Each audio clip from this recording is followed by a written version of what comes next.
Hi guys, I'm Jean-Michel, and today we're going to be doing something a little bit different. Everyone has that one friend that's anti-Bitcoin, and today in the studio we've got mine, investment manager, Mr. Psaila. Let's jump in.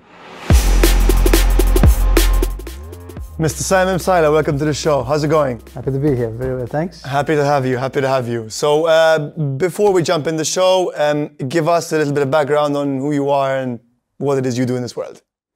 Basically, I'm a finance professional. Background is mainly in investments across different types of investments, real estate, financial. I work for a company which manages high net worth individuals and companies' assets. So my interests are from a multi-sectoral, and I get to learn and obviously research a lot of different assets, part of which is also cryptocurrency. So yeah, that's in a nutshell. Super. So tech is something which is native to your day-to-day, right? Yep. But at the same time, you're not a fan of Bitcoin. No, I wouldn't say I'm a believer in Bitcoin as the way it's intended to be or the way it's sold. Okay, no. Expand on that a little bit. Well, the purists of Bitcoin or the rallying call is that it's meant to be some ultimate form of payment mechanism, which is decentralized and no control of the banks and whatnot. But the reality is that its adoption is super limited, at least for the time being, and its use as a means of exchange is very inefficient, both from a cost perspective and as well from a reality in terms as a use case, because when it comes to transferring value from one person or entity to another, the most important and fundamental facet is one of stability. You don't want to be in a situation where I give something to you and the next day it's worth 20% less. So I can agree with you that Bitcoin has multiple issues. Okay, there's issues on the speed side, issues on the cost side, sure. But from a value perspective, how do you see Bitcoin? Well, value is something which is always relative. Value can be created out of something which to somebody else is worthless. To me, just because something values someone, it doesn't mean that I value it. Sure. Value is entirely subjective. It's subjective entirely. So what has happened today? Let me jump to the conclusion of it. What has happened today is that the whole crypto universe and Bitcoin spearheading that has created such a mass following and interest because of the technological element and mainly the speculative element, where your average Joe and even a farmer would get on board because it's the next phase, has created so much interest that has driven up the value, the price more than the value. When you squeeze it, ultimately, is there anything left? That's a different story. Just to be a bit extremist, once upon a time, a Nazi symbol was very valuable because there were millions of Germans that believed in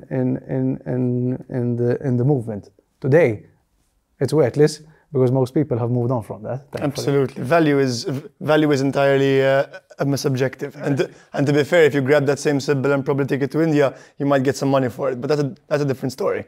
So that's what I mean. So because many people use the argument of trying to justify crypto and even Bitcoin by the price, and no, because look, it's a lot of there's a following, there's this, but it's for me it's a flawed argument.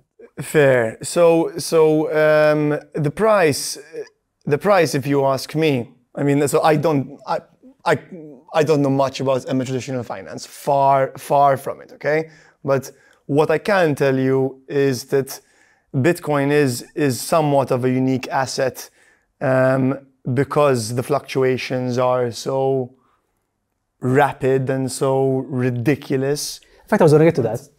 Today, the way I view it, at least, is that the whole crypto space, not only Bitcoin, it's become a measure of volatility, of the hype, of the hubris that there is in the marketplace. Sure. Because it's if you look at it, it tends to do extremely well in an environment where people are looking to take on a lot of risk for an extended reward, and then performs poorly in an environment which is risk off for the right way of it. But that also sort of makes sense because it's in line with the nature of the beast, right? So like if you look at the 90s when during the internet boom, everyone and their mother wanted to open up some kind of .com. In the same way that everyone and their mother had some NFT project last year, right? Yes, and in fact, ultimately had the what ICO happened, project in 2017, no? And ultimately what happened was that the market eventually came to its senses and Yes. repriced all of that downwards very, very sharply. Absolutely. However, in the long term, the internet became a fundamental part of everyone's life. 100%. Right. And it's changed. It's since then it's morphed, and it's become, it's not. I mean, it's not what a lot of people envisaged way back then. Fair, and that I think is also true of many of the world's greatest creation. Oppenheimer, for example, who famously said the words, "Now I have become death destroyer of worlds," created the atomic bomb thinking he was creating a nuclear power plant. Right? So this is absolutely normal, but and with that same argument, it's why I personally think it's okay that Bitcoin isn't a cash replacement system. It makes no sense as a replacement to a cash, and this is from someone that's been following it since 2011. But it makes perfect sense as a replacement to central banking, for example. What's wrong with central banking? Okay, what's wrong with central banking? So I look at there's a few different problems, but if you really want to sum it up, I think 2008 is the sort of simplest way to do it, right? Which was the market was propped up by non-factual information and is constantly in a situation where the powers that be are able to keep that ship steering in a particular direction. For example, the markets close every day, right? Different markets close at different times, and sometimes when things go haywire, the markets themselves get shut down. All right, let me stop you there. Which doesn't happen with the crypto world. That's not the problem with 2008. Why? In a way, which is an interesting angle, the problem with 2008 and what went wrong at the time was you can almost mirror it to the tokenization that happens in the crypto space. How? The biggest problem with what started 2008, the financial crisis, was from the bad loans and the so what the banks were doing were repackaging those loans. Exactly. So they were tokenizing them in a sense. Exactly, but they were lying about what they were doing, right? Because they were being given a rating which was fundamentally false. But the problem was nothing to do with a payment mechanism. No, forget the payment mechanism. That's a secondary issue. That I have an issue with the payment mechanism because it's a force for keeping a business or structure alive that doesn't deserve to live. That's how I see it. So, but keep that separate for a second. Talk about 2008. The exact example you were going to give, right? So, dirty loans with falsified ratings, and as a result, everyone lost their money, but the banks got bailed out, but the people lost everything. How does that work in a world where you want to live in? I don't know. That's not a world I want to live in. At least. But how does Bitcoin change any of that? How does it solve any other problems? Because it removes any of the elements of trust, right? Like in the case of central banking, we have to trust the incumbents behind the central banking system, and everybody that makes use of it has to trust each other because they all work together. In the sort of notion of Bitcoin, now it's a little bit more skewed down the line because the mining pools have gotten bigger, but let's simplify it a little bit. It's, you need to look at Bitcoin as a triple entry accounting system where I make a deal with you, you keep your ledger, I keep my ledger, and Bitcoin keeps a third ledger. But nobody owns Bitcoin, so nobody can go and play around with any of the information on that one ledger. So I can never screw you and you can never screw me, as it were. That's the ethos. Well, what happened in practice with the FTX proved otherwise. Why would you say that? Because ultimately what they found out, at least to date, is that where the value was ultimately stored was being manipulated. Correct. So let me tell you what happened. In one sentence. Yes. So let me tell you why that was. It's because none of those funds were used on chain. So what FTX was is exactly what a bank is. What does a bank do? It takes your funds, it puts these funds in one big vault, and it says, here's your IOU. You own X in this pool. But the bank goes around and plays and does whatever the hell it wants in the back end. Now they have all the regulatory stuff in place to make sure that they do the right things, right? What Sam Bankman-Fried did was exactly that, but none of it was on the chain. It was all traditional mechanisms that were abused. The chain was never abused. The funds were locked up. BS funds were created on different chains, but the liquidity practically remained in this big vault. So what was solved by crypto in this Nothing case? at all. Nothing. I think Sam Bankman-Fried was a lesson to the entire industry about what the potential is of things to go wrong. I don't think he's the only example. I think there's many other examples. Alex Mashinsky, for example, is a great one. The founder of Celsius. I don't think he was anywhere near as had the same kind of malicious intent as SBF, as SBF. But the point is, the blockchain industry is very, very young, so it can be very easily exploited in ways that we have just not seen yet.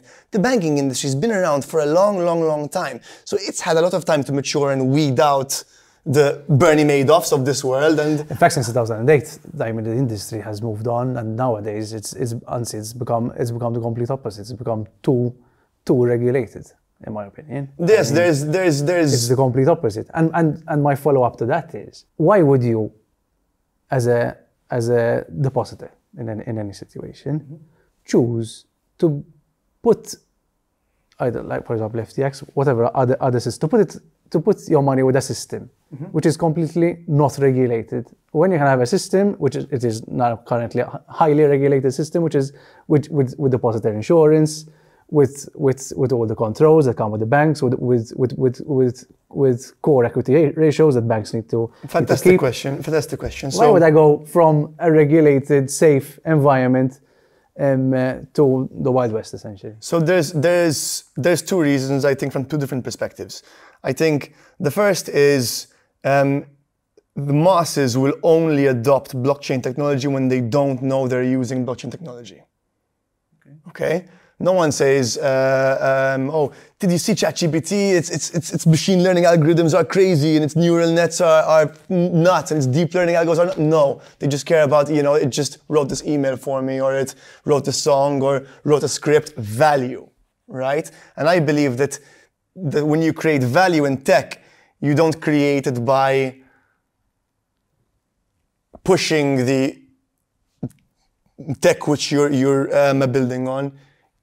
You create that value by enabling a business case. Yeah. Right? So sort of that's one perspective. In that frame, well, on the other side, why would you want to sort of be outside in the Wild West? Because there are benefits and there are risks to trusting banks. There are like, let's say you were positioned wrongly in 2008. Let's say you don't have the financial experience that you do, right? To be able to react to certain things in a way which for you is second nature. But for the person on the street, it's something that they could never comprehend, never in a million years, right? That person on the street puts money under their mattress.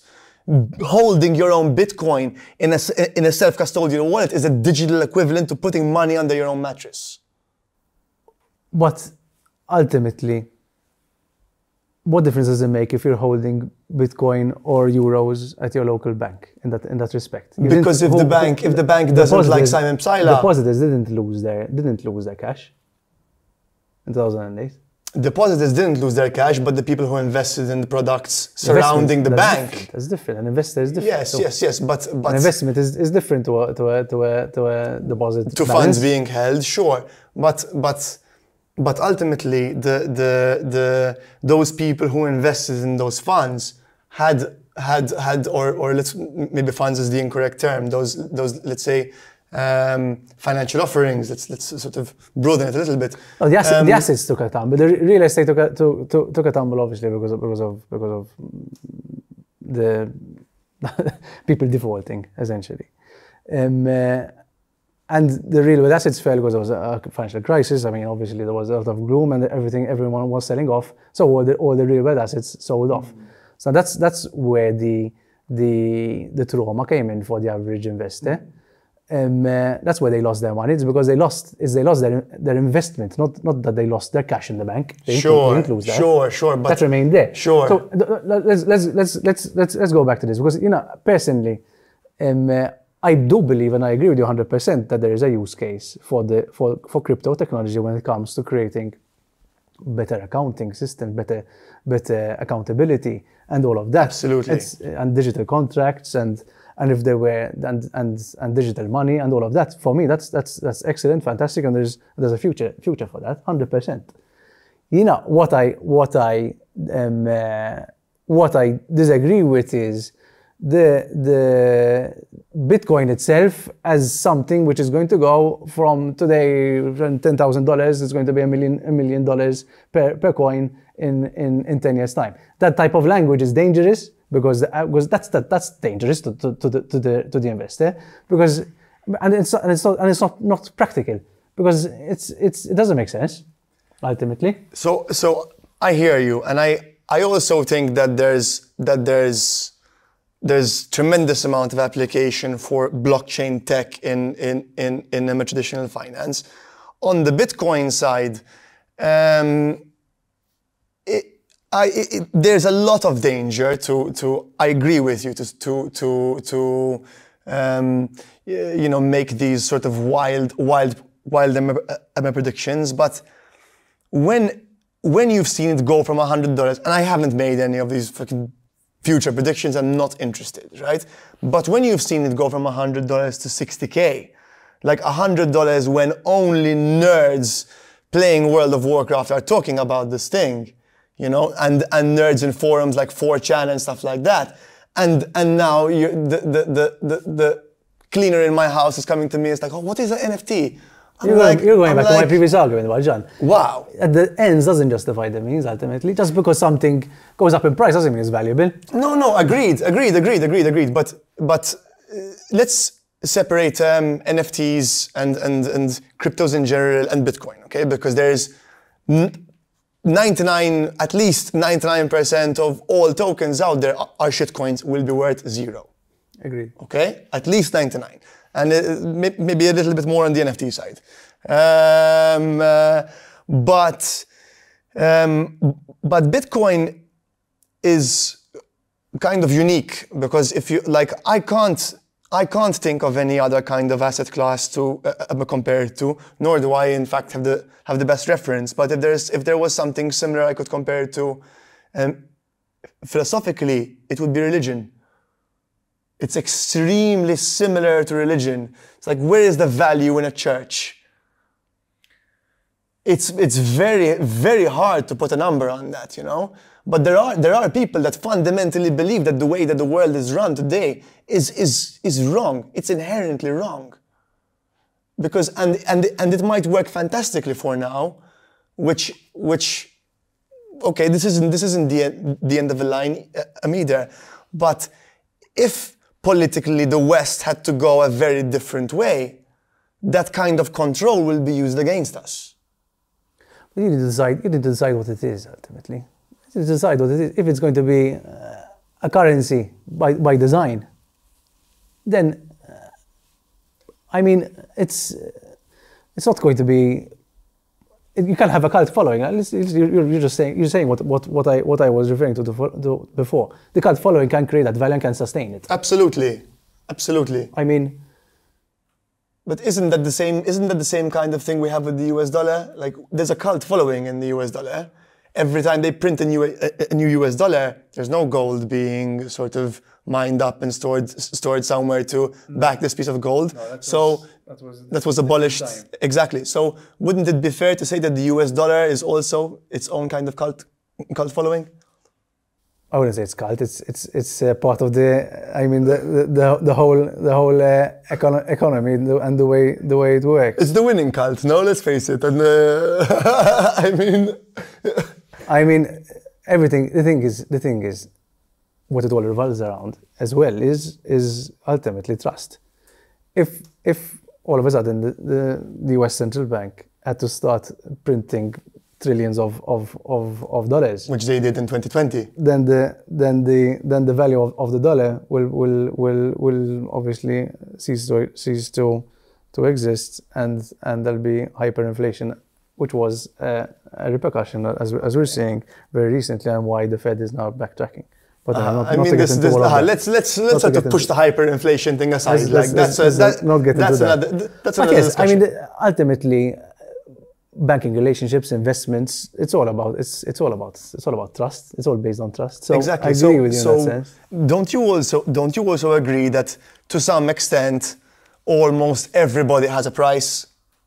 There's a number that you can give someone, almost anyone, that will make them drop all of their morals and all of their beliefs. That number is just different for everyone. But you realize that even crypto, when we're talking about value, we always reference it to a fiat currency. Yes, because fiat is what you can use to spend basically everywhere in the world, right? Exactly. Because you're always benchmarking it against fiat. As in, if you had to fiat is the benchmark. If you had to live in a world where only Bitcoin exists, how would the world be different? There would be so. How would you assign value to crypto? The value which Bitcoin would be assigned to would still be based on the market cap. But if Bitcoin was the reserve currency, there would be so much money in that market cap that the volatility would not be anywhere close to what it is. There wouldn't be enough coins to go around. There doesn't need to be. That's a whole other discussion. So yes, there's only 21 million Bitcoin, and there's arguably 19 million have been mined.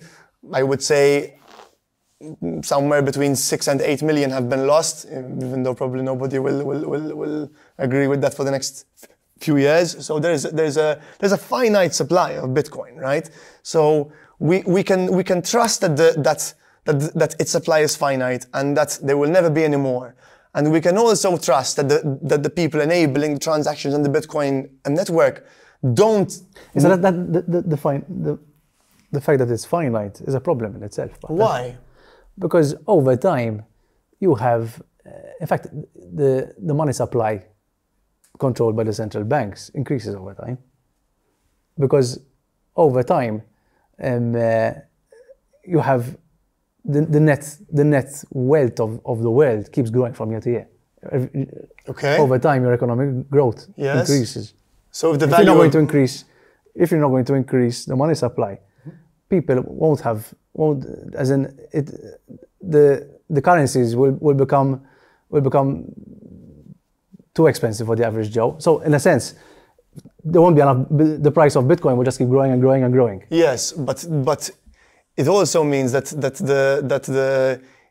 if we've spent all the pounds, we can create cents, and if we spend all the cents, we can create microcents. We would have to have created a whole new infrastructure. Bitcoin supports it natively, so it supports, like, you can buy 0.00000001 of a Bitcoin. Now, okay, yes, sure, that sounds techie and stuff, but it's all about how it's explained to the user. If you're buying $1, but what's backing this $1 is 0.000001 Bitcoin, but the user's interfacing with this $1 and the value, and that's where the value is, then that works out fine. What doesn't work is when the tech takes over the use case, right? So I agree with you. No one's ever gonna buy. I just bought 0.000001 Bitcoin, because that's just silly, right? So the infrastructure supports this reality at the moment, and there's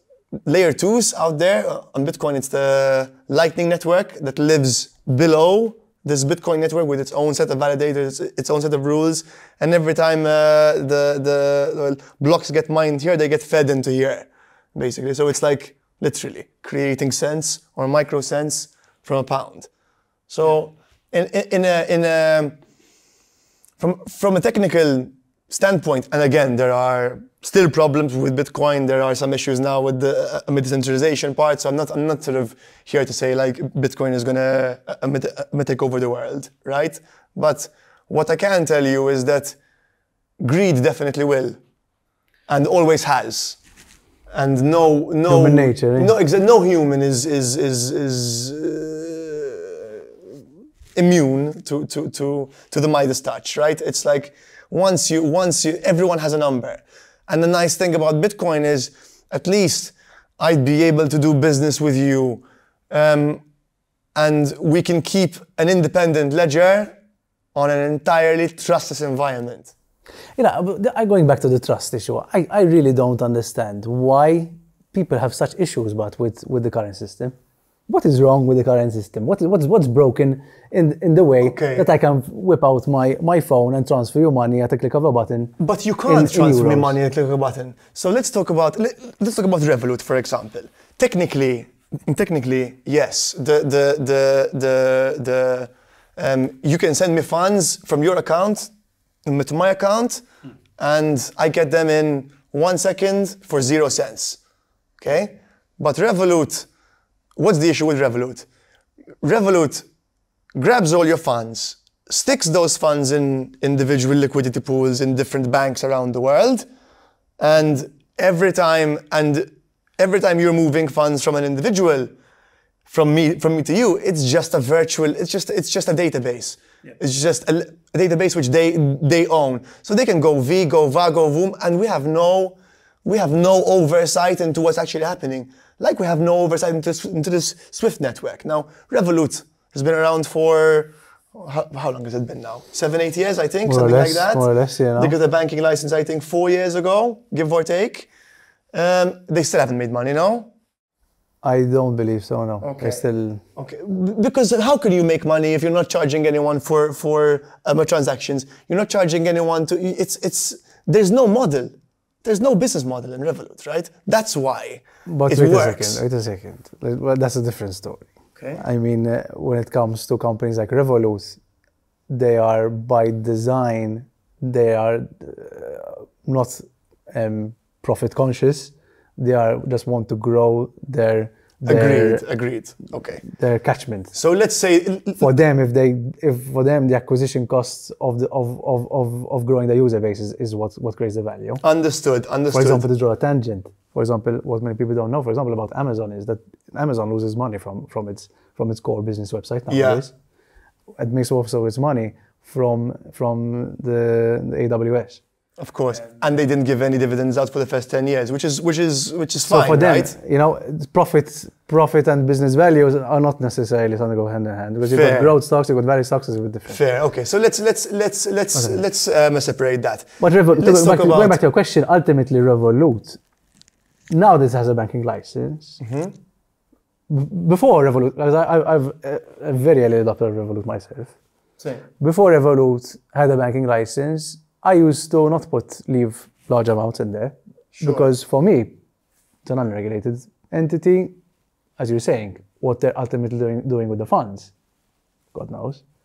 And to draw attention to this, so not only that, something which to me baffles me, for example, is in the gaming industry, for example, when I do a deposit with whatever, Bet365, you don't know that you're going to get, if they decide to go bust tomorrow, your money is lost, that's it. And they don't even keep segregated accounts. Gaming companies, they're not by regulation have to have two separate accounts. For example, me that I work at a asset management firm. There's no way you can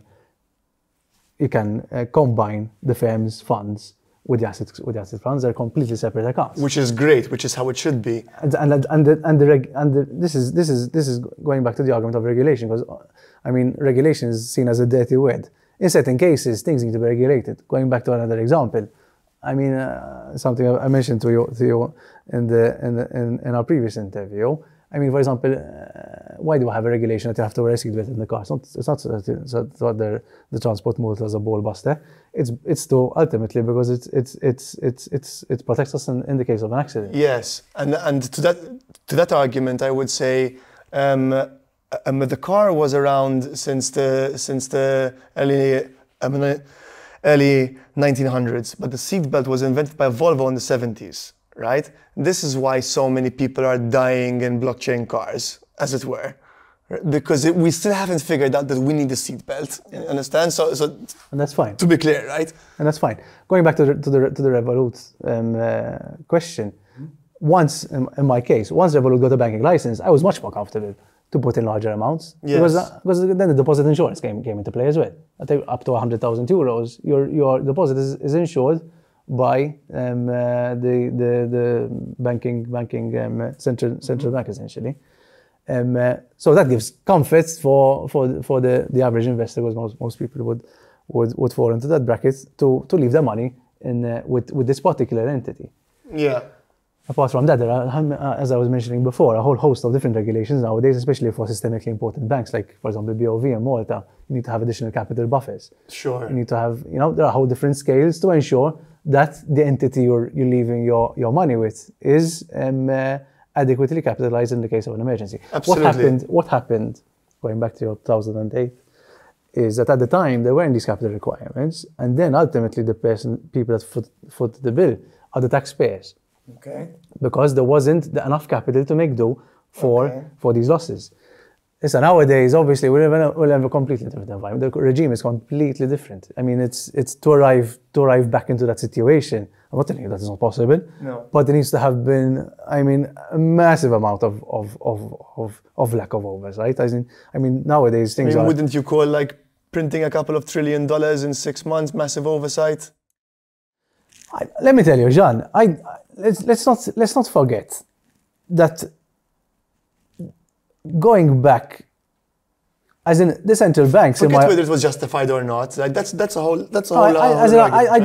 You can't look back at the central bank and even governments and say they did a bad job about it. Could they have stopped the monetary easing earlier? Probably yes. Probably 6 months or a year earlier, which would have tamed or at least not have spiked inflation so much. But ultimately, let me tell you, the economies recovered so much and so quickly after the pandemic because of the actions that both central bank monetary policy and fiscal policy took. As in, if you look at the unemployment levels, who is there unemployed? In America, you got record levels of employment, as in low unemployment. I mean, looking at more, even the rest of the world. Yes, the unemployment rate is low. The way it also, down for a year and a half. Absolutely, but it also doesn't mean if you have a job and you can't afford to pay your bills, it doesn't exactly mean that the system is fine either, right? Like the world paid a price for that excess money printing. It didn't come. Without. Wait a second. Inflation started not from the money printing. Inflation started happening before that. Inflation started happening during when the world was shut down, and it came from the supply side of the equation, not from the money side. It started because the world suddenly we were used to the luxury of living in a super efficient world. Our technology and the technological evolution put us in a situation where me as an individual can do so much more with the power of computing, with the power of machines. And so now what happened in COVID is that all got disrupted, and people were not able to deliver and manufacture the parts that create a car. Because people were sick and factories were shut down. And all you need, for example, in a car, with all those thousands of different elements that put together a car, all you need is one which is not available, and then you cannot put a car out into the street without a windscreen. So what happened was that the supply side of things came to a halt. And then what happens is when you have, I mean, both supply and demand create a spike in price. And I don't argue that money printing was contributed to the my point is if we didn't have the power, if the central banks didn't have the ability, both in hand, both central banks, which is the monetary, and the government, which is the fiscal side, because they're two equally important forces here. If we didn't have the ability of these two elements to take action in the time of crisis, the world would have been a much more difficult place. Imagine those people who were not able to go to work and not being in the services industry, particularly hospitality and whatever. Imagine they were not given the government vouchers and the relief, and that. Imagine the businesses were not given the COVID relief. You tell me what the hell they would have done. They would have been carnage, yeah? People breaking into supermarkets. Okay, so we've had opposing arguments, I guess, on both sides of this field. Where do you see the two areas converging? Like where is the point where they meet, and where's the point where they separate? Yeah, I mean, ultimately, even myself, I'm a huge. Anything that comes to technology, I'm a huge fan. I'm a big believer in technology as a means to improve us as a civilization, and most of our investments are technology related in actual fact. In my opinion, as the rest of the argument unfolded, I do think that the current way that Bitcoin has been sold, and most of the other crypto assets have been sold, and its current iteration is not going to achieve what it's being sold as. However, the technology backing it and is definitely has a use case, and the conversations nowadays surrounding that with digital fiat currencies and what's not is definitely an interesting time to see how these are going to develop, especially on the accountability point of view. Definitely the system, even banking, the current banking system, financial services system, payment system, definitely is not flawless, and there's always room for improvement. Adopting these technologies can definitely, there's definitely an interesting part ahead. That's fair. Okay, so I think it's interesting to see how even from sort of two opposing perspectives, we still can agree that there is a lot of potential for blockchain tech. Now, as far as Bitcoin goes, I hear you. Kevin O'Leary said exactly the same thing, and now he's got, I think it's 4 or 5% of his total portfolio invested in it. So I'm curious to see what your answer will be next time we have an interview in a few years. Let's see. In the meantime, thank you so much for your time. Thank you. Take it easy. Thank you.